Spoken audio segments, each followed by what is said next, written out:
Assalamualaikum warahmatullahi wabarakatuh. Perkenalkan nama saya Nadia Tulhaniah dengan NIM 2207329. Di sini saya akan menyelesaikan tugas presentasi dengan mata kuliah Teknologi Pengecatan dan Pelapisan Bodi Kendaraan. Baik, langsung saja ke judulnya yaitu persiapan permukaan dan pendempulan. Baik, kita masuk ke materi yang pertama, yaitu persiapan permukaan. Persyaratan umum yang digunakan untuk menjelaskan semua pekerjaan yang meliputi pemulihan suatu kerusakan atau penggantian panel untuk membuat suatu pekerjaan dasar yang baik bagi top coating atau aplikasi cat warna. Nah, tujuan dari persiapan ini yaitu eh, untuk memastikan permukaan panel siap menerima top coating atau aplikasi cat akhir sehingga hasil pengecatan menjadi optimal dan juga tahan lama. Nah, yang kedua yaitu penyebab kerusakan. Yang pertama yaitu yang di gambar sebelah kiri itu ada eh, dari kesalahan manusia yang dimana itu diilustrasikan dalam gambar mobil sport merah yang mengalami kecelakaan atau kerusakan akibat tabrakan. Ini menunjukkan bahwa kesalahan manusia seperti kelalaian dalam berkendara, ketidakhati-hatian, atau pelanggaran lalu lintas dapat menyebabkan kerusakan pada kendaraan. Nah, yang kedua yaitu dari penyebab alam. Dapat dijelaskan dari gambar yang di sebelah kanan ini, yaitu sebuah mobil yang kotor terkena lumpur. Ini juga merupakan faktor alam seperti menggambarkan faktor alam yang menjadi salah satu penyebab kerusakan, seperti terkena banjir, lumpur, atau kondisi kondisi ekstrim dapat menyebabkan kerusakan atau gangguan pada kendaraan. Nah, dari kedua gambar tersebut itu kerusakan juga da- disebabkan oleh manusia yang sebenarnya bisa dihindari dengan kehati-hatian kita. Dan untuk yang alam itu kerusakan yang di luar kendali manusia. Mungkin yang berikutnya itu tujuan. Di sini ada 4 tujuan. Yang pertama yaitu melindungi metal dasar. Nah, maksud dari melindungi metal dasar ini yaitu fokus pada perlindungan material, logam, atau metal dari berbagai kerusakan. Melindungi dari korosi, karat, dan kerusakan akibat faktor lingkungan. Memperbaiki umur pakai logam atau metal, serta mencegah terjadinya oksidasi yang dapat merusak kualitas metal. Nah, yang kedua yaitu memperbaiki daya lekat atau adesi. Nah, maksudnya di sini yaitu untuk meningkatkan kemampuan material untuk melekat dengan baik, yang memastikan lapisan pelindung dapat me- mencegah menempel dengan kuat pada permukaan metal. Nah, mungkin berikutnya yaitu mencegah terjadinya pengelupasan atau kerusakan lapisan, serta meningkatkan ketahanan terhadap berbagai kondisi. Nah, untuk tujuan yang ketiga yaitu untuk memulihkan bentuk. Memulihkan bentuk yaitu pengembalian bentuk asli dari material yang mengalami kerusakan, memperbaiki bentuk yang tidak sempurna atau cacat, memastikan kembali fungsi optimal dari material, meningkatkan nilai estetik. Nah, yang tujuan yang keempat yaitu meratakan permukaan. Nah, maksudnya situ eh, memaksimalkan hasil permukaan yang halus dan rata, menghilangkan ketidaksempurnaan pada permukaan, memberikan tampilan yang baik, serta memudahkan proses pengerjaan selanjutnya. Nah, dari tujuan keempat ini dapat disimpulkan dan tujuan keempat ini juga saling berkaitan. Yang pertama yaitu meningkatkan kualitas material, yang kedua memperpanjang masa pakai, yang ketiga mengoptimalkan fungsi, dan yang keempat memberikan hasil akhir yang lebih baik secara keseluruhan. Nah, yang berikutnya itu masuk ke tingkat kerusakan. Mungkin yang pertama yaitu kita bahas tentang panel rusak berat. Nah, panel rusak berat ini merupakan kerusakan yang parah pada struktur panel kendaraan. Biasanya memerlukan penggantian panel secara keseluruhan.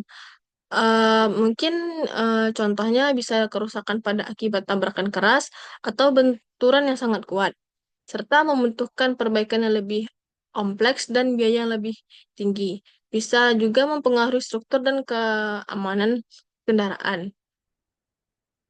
Untuk tingkat kerusakan yang kedua yaitu panel rusak ringan. Nah, panel rusak ringan ini merupakan kerusakan yang tidak terlalu parah pada panel.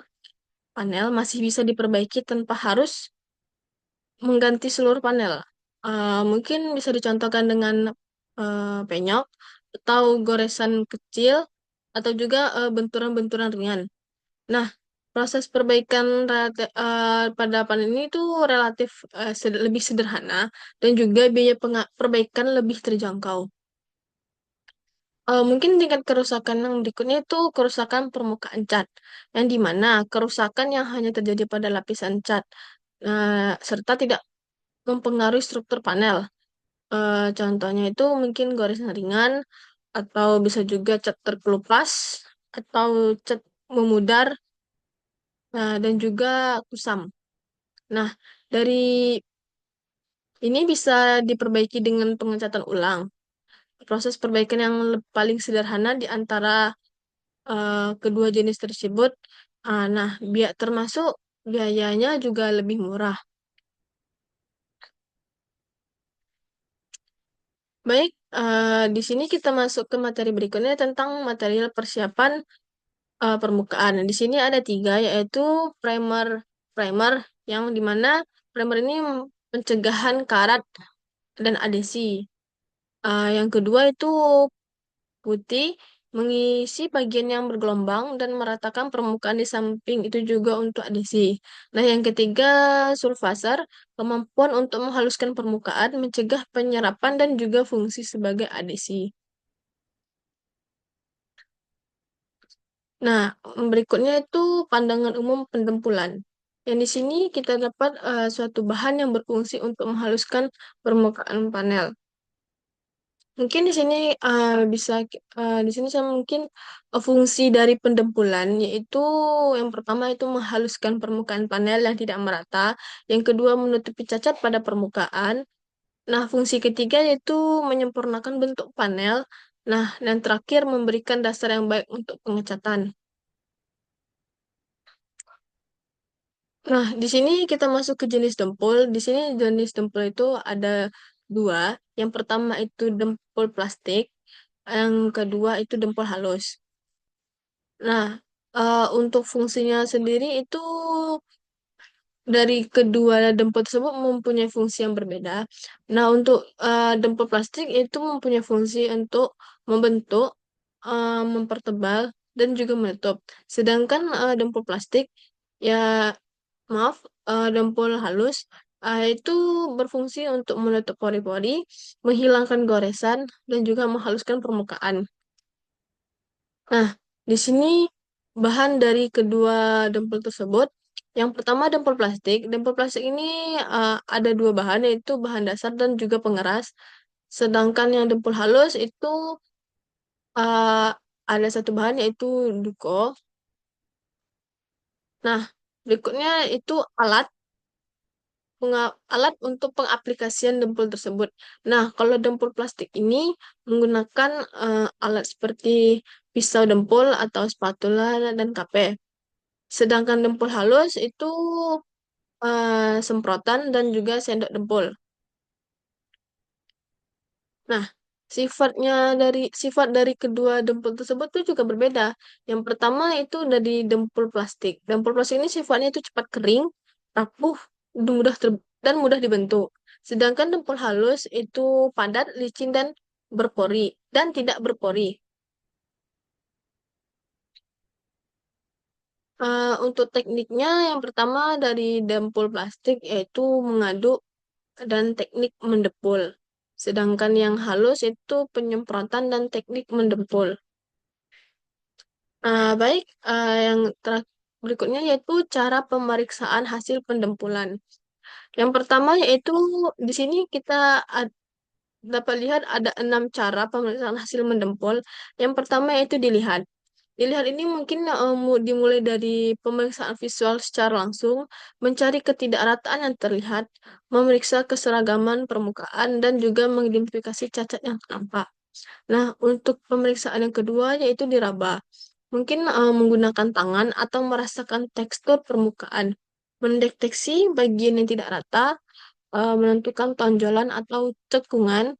Nah, yang terakhir itu memastikan kehalusan permukaan. Untuk pemeriksaan yang ketiga yaitu cahaya, yang dimana menggunakan sumber cahaya untuk memeriksa permukaan, mencari bayangan yang menunjukkan ketidakrataan, melihat pantulan cahaya pada permukaan, serta mendeteksi cacat yang tidak terlihat langsung. Untuk pemeriksaan berikutnya yaitu MAL, menggunakan alat pengukur bentuk, memeriksa kesesuaian kontur, memastikan ketepatan bentuk, serta mengecek kerataan permukaan. Untuk pemeriksaan yang kelima yaitu MISTAR, menggunakan penggaris atau miser untuk pengecekan kerataan, memeriksa ke seluruh permukaan, mengukur ketebalan dempul, serta memastikan permukaan rata secara horizontal dan vertikal.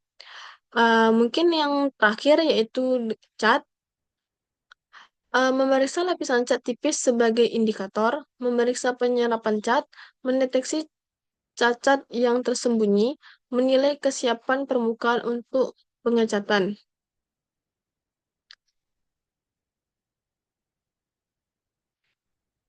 Nah, berikutnya kita masuk ke materi terakhir, yang gimana kegagalan mendempul. Di sini kita ada eh, 3 hal yang dapat mengagalkan gagal dalam pendempulan. Yang pertama yaitu retak. Retak ini bisa disebabkan oleh aplikasi dempul yang terlalu tebal, proses pengeringan yang tidak tepat, penggunaan katalis yang tidak sesuai, dan juga tekanan yang berlebihan saat pengaplikasian dempul tersebut. Nah, solusinya yang pertama itu aplikasikan dempul secara bertahap, perhatikan rasio campuran hardener, perhatikan waktu pengeringan yang cukup, dan hindari penekanan yang berlebihan. Untuk yang kegagalan yang kedua yaitu berpori-pori. Nah, berpori-pori ini penyebabnya bisa jadi karena udara terperangkap dalam dempul, pengedukan dempul yang tidak sempurna, permukaan dasar yang kotor, dan juga teknik aplikasi yang salah. Nah, solusinya, aduk dempul secara dengan benar. Bersihkan permukaan sebelum aplikasikan dengan tekanan yang tepat, serta gunakan teknik aplikasi yang benar.